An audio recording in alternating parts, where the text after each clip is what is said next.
We need to fine these people, and we need to attempt to effect arrest.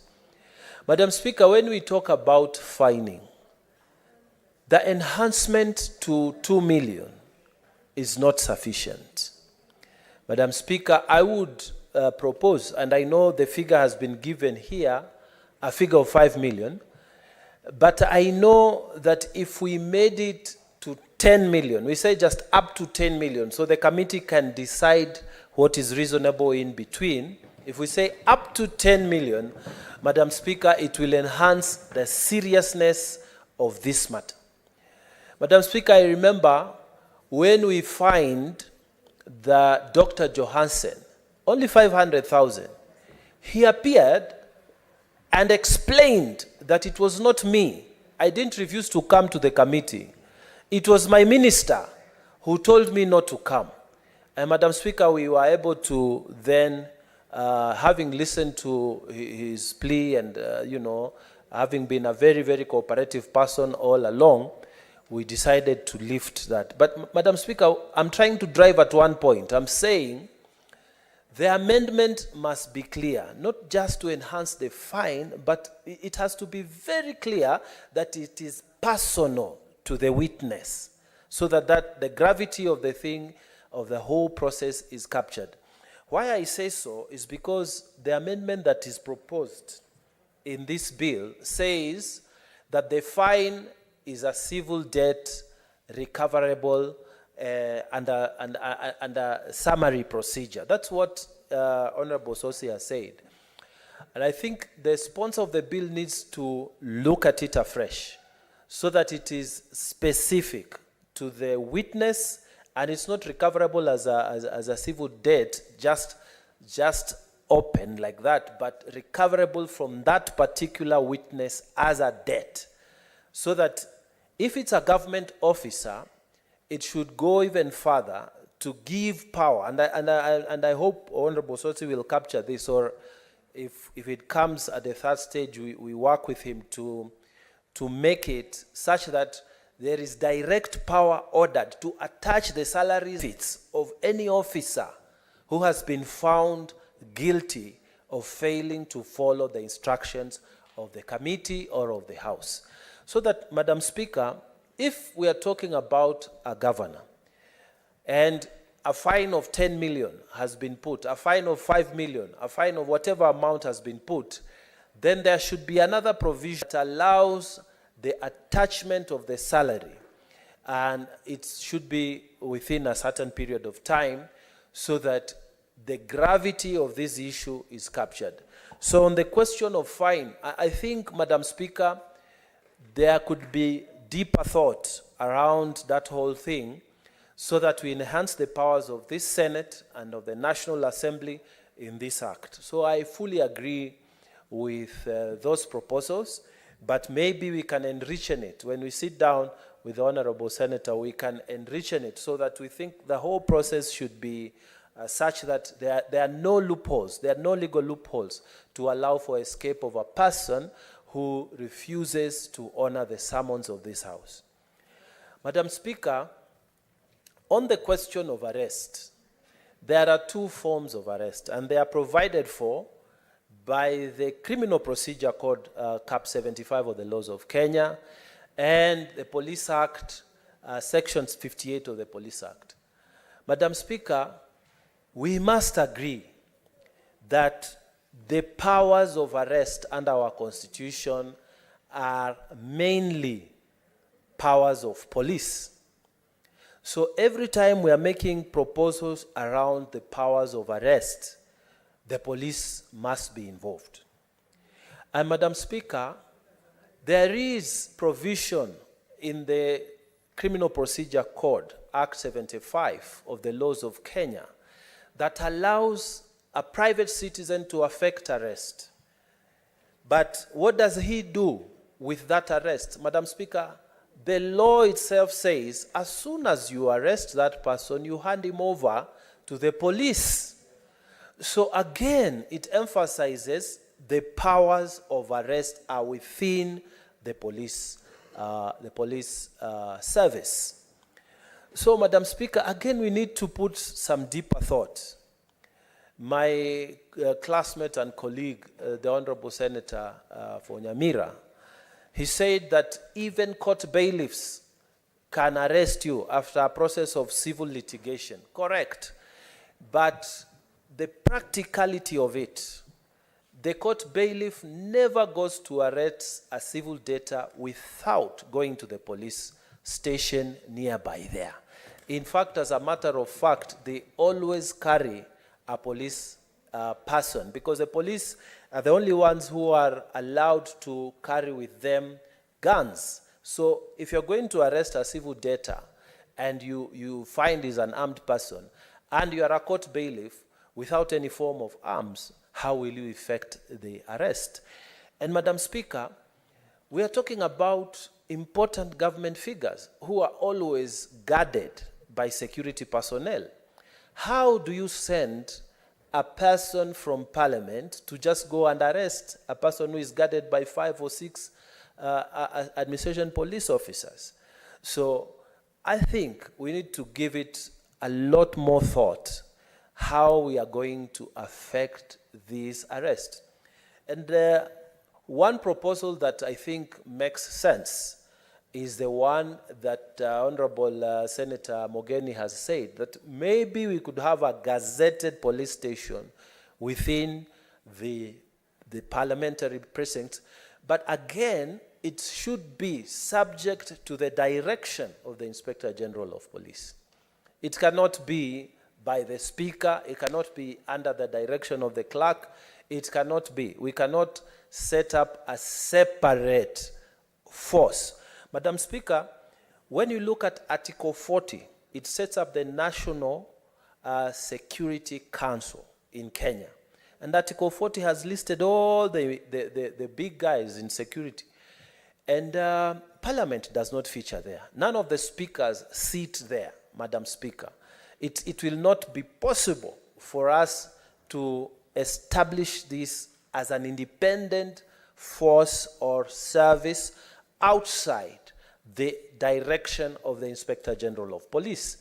So, Madam Speaker, I'm encouraging my colleague to think about this a bit more, because, Madam Speaker, it is possible to administratively engage with the Inspector General of Police to have a dedicated unit for Parliament, but under the direction of the Inspector General.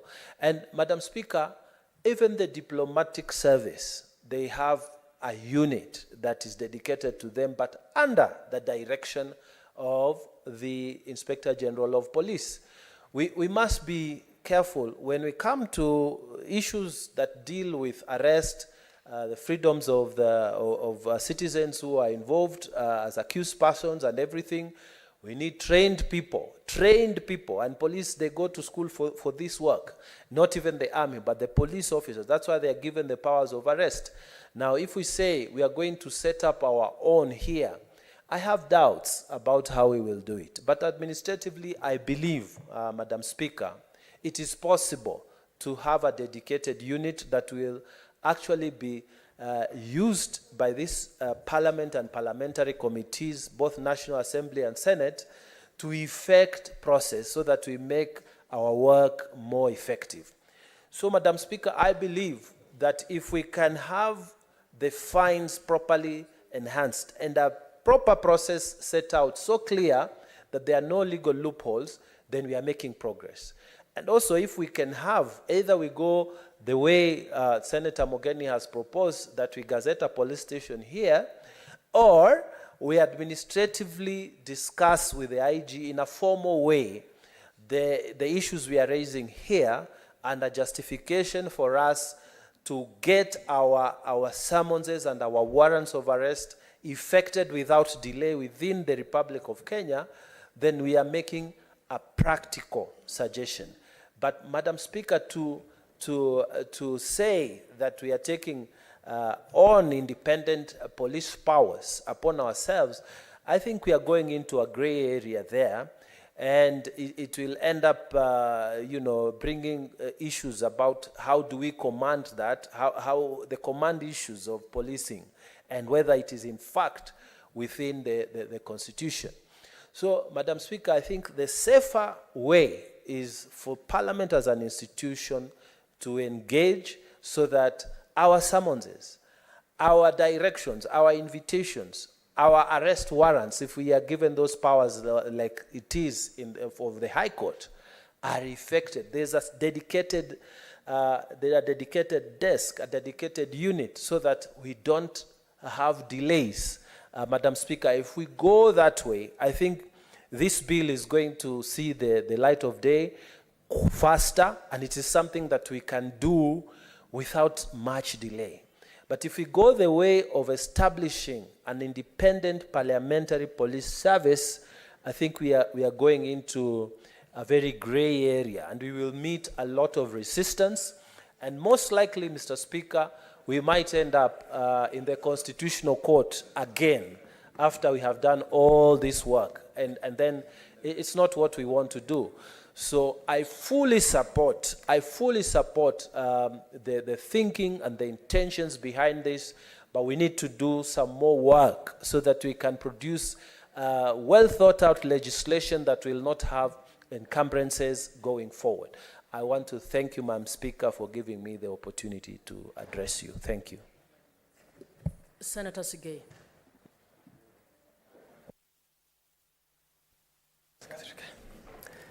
I thank you, Madam Speaker, for the opportunity that you've given me as well to contribute to this very important legislative proposal by Senator Osotsi. And I would like to commend the Honorable Senator for such an important proposal in terms of ensuring this House mandate is fully enforced at all levels, not only when we're in the floor of the House, but also to those who are supposed to implement or act on certain resolutions that come from this House. Madam Speaker, we have been taken through the provisions of Article 125 of the Constitution and Article 153 of the Constitution. And Madam Speaker, allow me to read what Article 153.3 says. It provides that a cabinet secretary shall attend before a committee of the National Assembly or the Senate when required by the committee and answer any question concerning a matter for which the cabinet secretary is responsible. So, Madam Speaker, the Constitution, which is the supreme law of this country, has given this House the mandate. I don't see any provision in this proposal that would be deemed unconstitutional.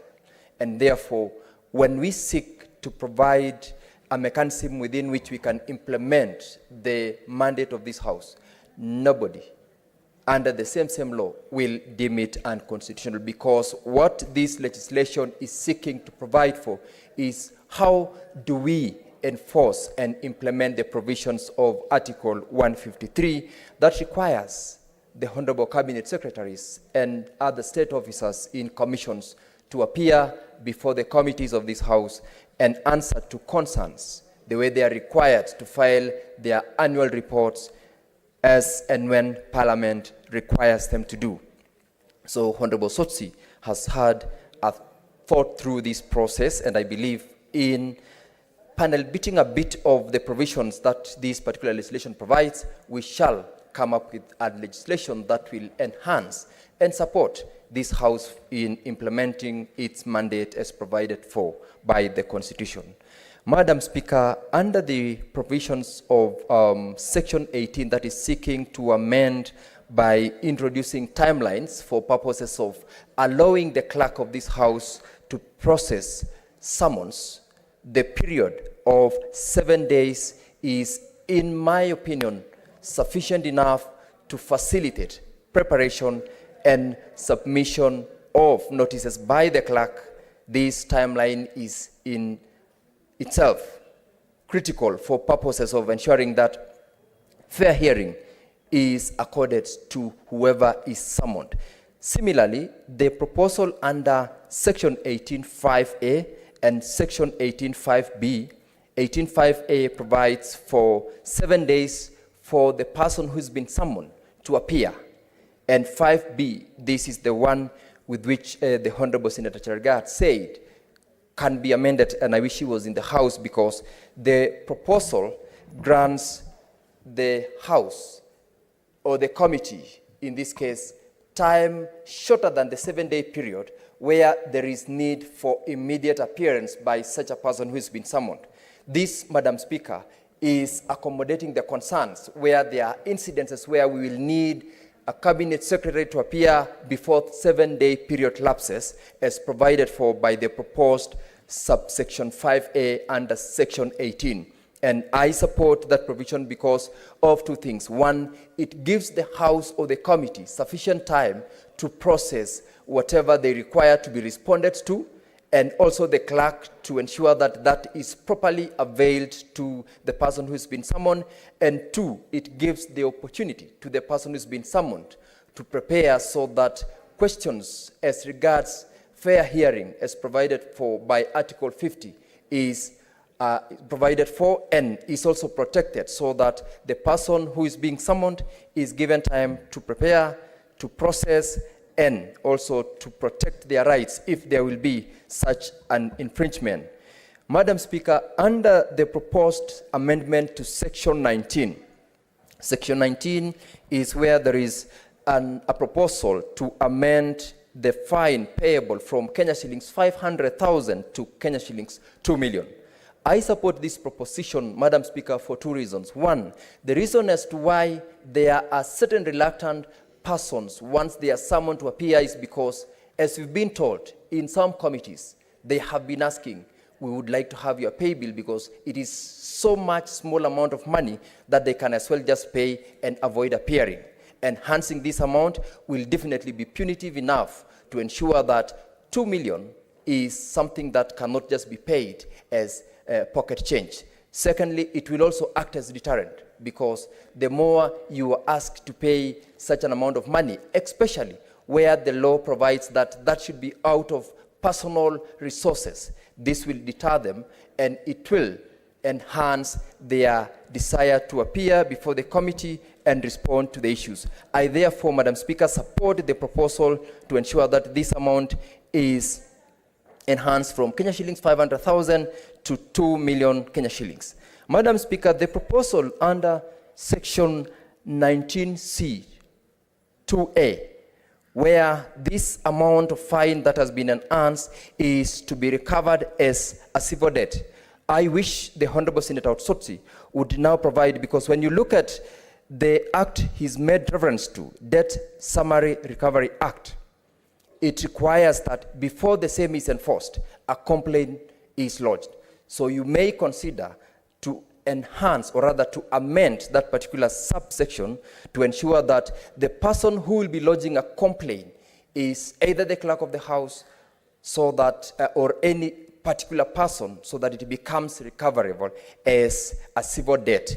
That is the provision you've made under subsection C of Section 19 of Section 19 of this proposal. And lastly, under the proposed Section 27, the amendment to enhance Kenya shillings 200 as fine for the conduct specific before the committee or the House from 200,000 to 2 million will similarly act as a deterrent, and as at the same time ensure that every other person who is summoned is capable of being made to feel the pain of inability to appear or refusing to appear, by making sure that that particular contempt is punished by the committee, and the law will protect the role, the function, and the mandate of this House. To the extent that those proposals are geared towards enhancing this House from performing its function, I fully support, subject to those few amendments, which I know the Honorable Sotsi will definitely consider in order to make sure that the bill gets full support and is passed by the whole House. I thank you, Madam Speaker.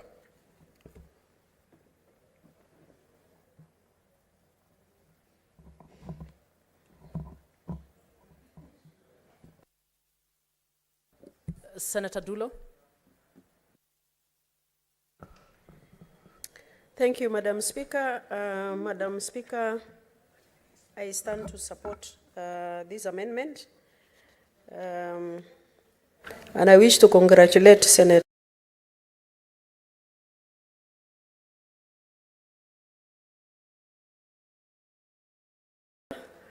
A lot of issues that I really wanted to bring up has been proposed, or rather mentioned also, by my colleagues, which I don't want to go over them.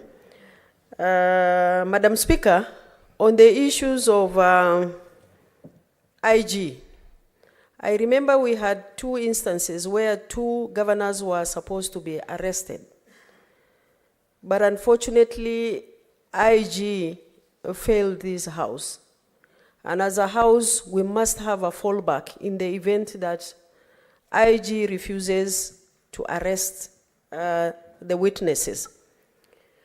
Mr. Speaker, the other issue I wanted to mention is that most of the time you will see that witnesses actually writing very vague letters the last hour to appearance before the committee, just to excuse themselves from appearing before the committee. And I think that has to be looked into it critically. Because I remember last session, there was a governor who said he was out of the country on official duty. The same day he is supposed to appear before a certain committee, a sit-in, he was actually giving a press statement somewhere else, which is actually disrespectful to this particular house. And I believe something needs to be done, Mr. Osotsi, to tighten up the evidence of failure to appear before the committee. It should not be flimsy grounds. It should be proper evidence that is justifiable. Secondly, I know Article 125 concerns only committees of this House. And when we talk of privilege, powers and privilege, I think this is not powers and privileges for this House. This particular legislation facilitates senators to carry out their responsibilities. Mr. Speaker, we have managed to be given an allocation to carry out our oversight role. And I want us to move to the next step. If Mr. Osotsi can be able to look into that, or one of us can bring an amendment. Mr. Speaker, if I may give an example of my county. Senator Dulo, I wanted to notify you that the Speaker had earlier on appointed 5 o'clock to discuss a matter of national importance, but in the circumstances, I'll give you 2 minutes to conclude on your comments on this particular bill. Then we will adjourn to discuss the matter that had been approved pursuant to Standing Order 37. Kindly give me 3 minutes, Mr. Speaker, Proceed just to conclude. Mr. Speaker, if I may give an example of my county, I had written to Governor Isiolo County to give me certain documents to carry out my oversight role. But unfortunately, he refused and he went into the public. If you may allow me, I can even play the clip where he said he can only be audited by the public who have elected him. Nobody else can audit him. He went ahead and he even warned, or rather stopped, civil societies that were actually having a meeting with me, because I realized there was double allocation of budget from both county government and also NGOs. And I wanted actually to get that information and to tell them the reason why senators are carrying out oversight. The county secretary and the governor called the civil societies not to appear for my meeting. There is a clip I have where he said, even if he's called by Senate 500 times, he will choose when to appear, when not to appear. I have a clip if I was allowed to play here. So what I'm saying, Mr. Speaker, can we have an extension or rather an amendment or even a regulation where we should be allowed as individual senators within the counties to be given powers to get documents and evidences to be able to carry out our oversight role, because that is very critical. We actually inspect projects that are within our counties. Sometimes we would want to talk to the contractors. They might be told, don't provide the document. We might go to those offices and we ask for documents, especially county governments where governors are hostile to the senators. We don't get those documents. So I'm appealing to Senator Osoti or even the House or whoever member is ready to move that amendment, even if it doesn't come to the bill because it touches both houses, we can have a regulation that allows senators to be able to carry out their mandates. Mr. Speaker, I think I will finalize by saying that I will support the proposal by Senator Mungatana as far as the fine is concerned. Because for county government, 2 million is nothing. Let them feel the pinch. And we need to dehone these governors who think they are gods in those counties. I believe if we carry out this particular amendment, we will have a respect as a house, because it looks like in those counties, senators are not actually respected for anything. I thank you. Thank you very much, Senator Dulo. Honorable members, as I had earlier on indicated, the Speaker earlier in the morning session had confirmed that the requisite threshold was met to have this House adjourn to discuss a matter of national importance. I therefore rise that pursuant to Standing Order 37, the Senate do now adjourn to discuss a definite matter of urgent national importance, namely the increased femicide cases recently witnessed in the country. I call upon Senator Asige to proceed.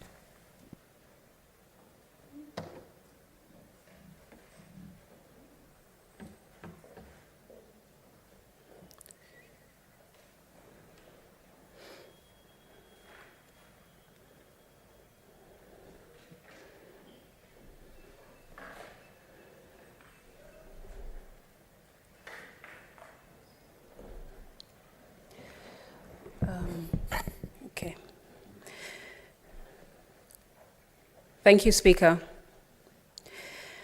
I rise pursuant to Standing Order 37, asking the Senate do now adjourn to discuss a definite matter of national importance, namely the increased femicide cases recently witnessed in the country. I wish to begin by repeating a statement I made in January, because this matter has not become any better, and in fact, there is a section of men that have become even more emboldened and seemingly attacking women for sheer sport. I want to condemn in the strongest term possible the callous, barbaric, and methodical execution of young defenseless women at the hands of their intimate partners and husbands, which have almost become commonplace. Yet the correct term has yet to capture our lexicon. Femicide is a deep-rooted hate crime that strikes at the very heart of our commitment to justice, equality, fundamental human rights, and must be called out in no uncertain terms for what it is: a national emergency. With Back-to-Back's report in January alone bringing to light at least 17 femicide cases by way of violent stabbings, strangulation, and mutilation, I never could have imagined that being a woman in Kenya would become a matter of life and death. This war waged against women contravenes Article 29C of the Constitution and is an existential threat that has gone on for far too long. Today is Valentine's Day, a time to celebrate love, romance, and relationships. But this year, in the wake of hate crimes and brutal killings of women, we have seen love sharply overshadowed by fear, violence, and death in Kenya. Red used to signify love, but has now turned into blood, Mr. Speaker. Why is it that as women, our love and femininity is adorned and sought after by men, yet persecuted and oppressed in equal measure by the very same men? It can't be ignored that this thing that we seek, this love, indeed has a dark side. And this year, I stand in solidarity with all victims of femicide by calling women across the country to wear black instead of red. Moving this motion to discuss the increased femicide cases and hosting a vigil concert at the University of Nairobi this evening, which I invite everyone to attend because this is a dark Valentine's. Mr. Speaker, for all its popularity, the origins of Valentine's Day are unclear. It is said to have stemmed from an ancient pagan festival where offering animals sacrifices and whipping women with the dirty and bloody skins of those animals to awaken their fertility was the focus of the ritual. This was called Lupercalia. In the 5th century, that bloody tradition was quickly cleaned up by the Roman Church and named Saint Valentine's Day after a priest named Father Valentine. I find that more than ironic that the origins of this day is shrouded in violence against women, and centuries later on, this day, this reality has not changed a bit. We are still battling systematic hate crimes against women. Mr. Speaker, let us be very intentional and set the record straight that GBV takes many forms, including sexual GBV, domestic GBV, and emotional gender-based violence. Unfortunately, the statistics are frightening. Mr. Speaker, reports found that over 40% of women in Kenya experience intimate partner violence. In 2020 alone, the Ministry of Public Service and Gender had recorded 5,009 cases through their national helpline. Further, in the first 2 weeks of the COVID pandemic, Health Assistance Kenya recorded a 300% increase in calls made to their hotline to report cases of violence against women, because we were stuck in an indefinite lockdown with our perpetrators, and one can only guess how many went unreported. Between January 2016 and December 2023, Mr. Speaker, Kenya witnessed over 500 cases of femicide with intimate partners, including femicide against women with disabilities. Close to 2/3 of the perpetrators were either currently or had previously been in an intimate relationship with the victim, with husbands and boyfriends being the most common culprits. Data analysis reveals that women aged 18 to 40 comprise the largest demographic of femicide victims in Kenya. Additionally, Speaker, in last year's UN General Assembly, reports put cases of GBV in Kenya amongst the highest in the world. Not a very good thing to be rated or ranked first at, Mr. Speaker.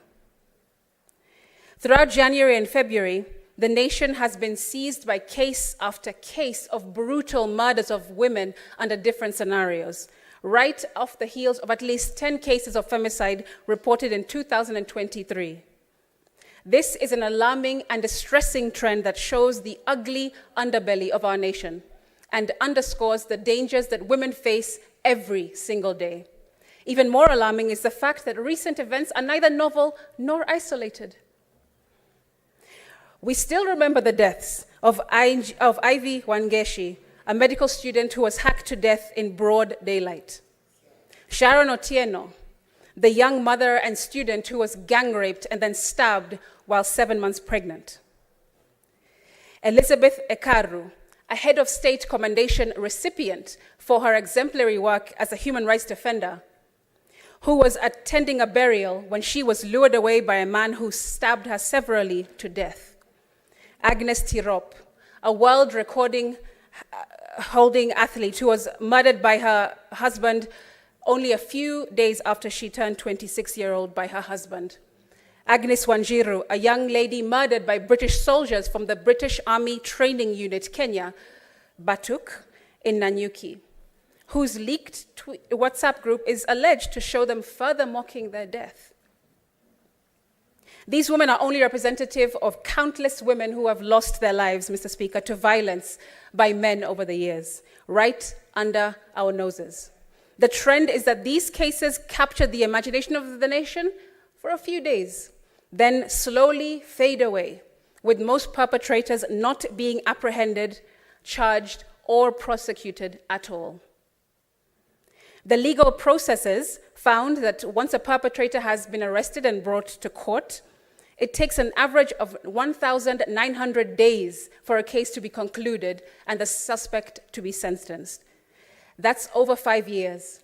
And that does not encompass cases that involves appeals, Mr. Speaker, which of course extends the duration even further. Mr. Speaker, this trend is incompatible with commitments made by government in 2021 as part of the GBV Action Coalition of the Generation Equality Initiative. Under this initiative, Kenya made strong commitments, key of which was to end GBV in Kenya by 2026. Other commitments included adding GBV medical, legal, and psychological support services into the essential minimum package of the UHC coverage by 2022, establishing a GBV Survivors Fund, establishing GBV recovery and survivors shelters in every single county, scaling up the National Police Service response times and investigations into GBV, developing a GBV management and information system by 2022, and full implementation of GBV laws and policies by adopting a GBV indicator in the government performance contracting framework. It goes without saying, Mr. Speaker, that the government is lagging desperately behind on these commitments, creating an ever-worsening narrative that says government doesn't care about the lives of women in Kenya. So men, kindly carry on killing. That's the narrative that is capturing the nation's women, Mr. Speaker. The time for complacency is over, and we must unite in our efforts to eradicate this pervasive issue. I urge the executive to prioritize strict enforcement of our existing laws that unequivocally condemn these murders, bringing perpetrators to book for this capital offense. Additionally, Speaker, I call upon the police to strengthen their response mechanisms and to ramp up training to officers who handle femicide cases. To the public, Mr. Speaker, we must reject violence in all its forms. Murder is murder is murder, and what we have witnessed is unjustifiable. We can't stand idly by while our mothers, our sisters, and our daughters lay dead in a pool of their own blood. Because, Mr. Speaker, the price of our silence is paid with the lives of these women. I beg to move, Mr. Speaker, and I call upon Senator Miraj Abdullahi to kindly second. I thank you. Senator Miraj. She's not in. Senator Miraj is not in the House.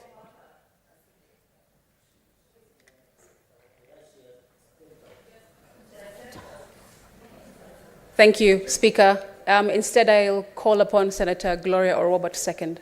Senator Gloria, before you proceed to second the motion, Standing Order 37-6. Senator Gloria. before you take the mic, Standing Order that 76 provides that no senator speaking on a matter that his standing order shall speak for more than 5 minutes. So make sure you second and limit your contributions to 5 minutes. Proceed.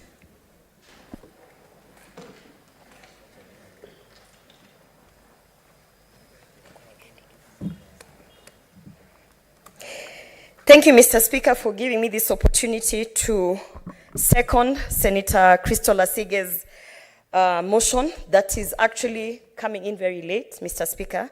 This is something that we have been meaning to discuss as women who have been put in this house to represent women and safeguard the lives of women out there.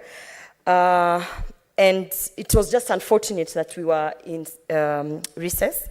Mr. Speaker, I want to say that I know that it seems that we are just coming here to discuss and debate and talk. But Mr. Speaker, what we are doing here is very, very important to begin to shape the narrative of the mindsets of those who think that it is okay to perpetrate and encourage for our young boys and men out there to continue killing the women and girls of Kenya. Mr. Speaker, while the debate might not be an actual immediate impact, Mr. Speaker, we need to start talking about what needs to be done, because we haven't even gotten to a place where we are talking about the things that we need to do as a society, Mr. Speaker. And I believe that that conversation needs to start here in Parliament, being led by legislators who have been put in this space to ensure that we represent the women and the girls of this country. Mr. Speaker, just before this debate